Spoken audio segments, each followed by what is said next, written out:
आप केसीआर अन्ना याद आ रहे हमारे को। काश अगर उन्होंने केसीआर अन्ना रहते तो आज हमारे को मिल जाता था।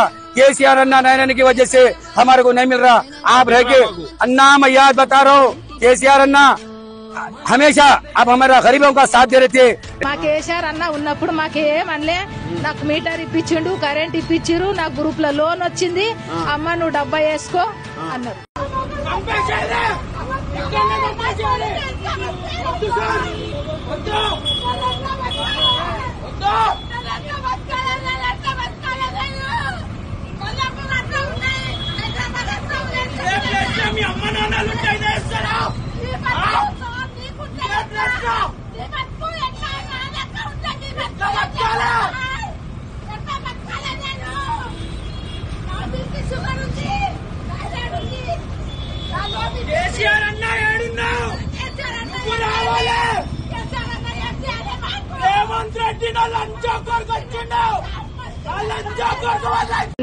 వీళ్ళు వచ్చే ఇలా జేసీబీతోని పలగొట్టిరు మొత్తం.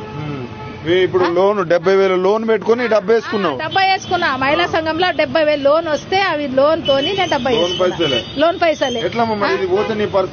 నా పరిస్థితి ఏంది? అడుకొని తింటా, రోడ్ల మీద అడుకొని తింటా, చిప్ప తీసుకొని అడుకొని తింటా. ఏం చేయాలి మరి? రేవంత్ రెడ్డి ఏమో మహిళల్ని కోటీశ్వరాలను చేస్తా అంటున్నాడు. రేవంత్ రెడ్డి అయితే మాకు ఇల్లు ఏమి ఇయ్యలే, మాకేం లేదు. మలాపురంలలో కూడా నాకు ఎవ్వరు ఇప్పుడు వరకు నాకు ఎవ్వరు ఏమనలే. అందరు నాకు మంచిగా అంటారు, అమ్మ పెట్టుకో నీకెవరిన ఏమన్నా అంటే మాకు చెప్పాని అంటారు. ఇప్పుడు ఇది పైనుంచి ఆర్డర్ వచ్చిందని అంటున్నారు, ఏం చేద్దామమ్మా అంటున్నారు వాళ్ళు. నాకు ఎవ్వరు ఆధారం లేదు. ఇది చెప్పులు కుడితేనే నేను తింటా. నాకెంత జడం వచ్చినా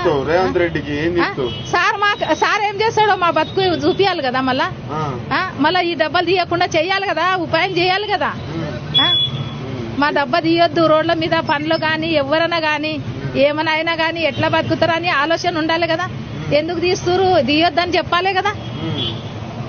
ఇప్పుడు నాకు చదువు రాదు నాన్న, నాకు ఫోన్ నంబర్ తెలియదు, చదువు రాదు, నాకున్న చిన్న ఫోన్.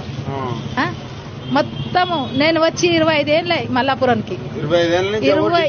నాకు ఎవ్వరేమనలే నాకు అమ్మ అని అంటారు.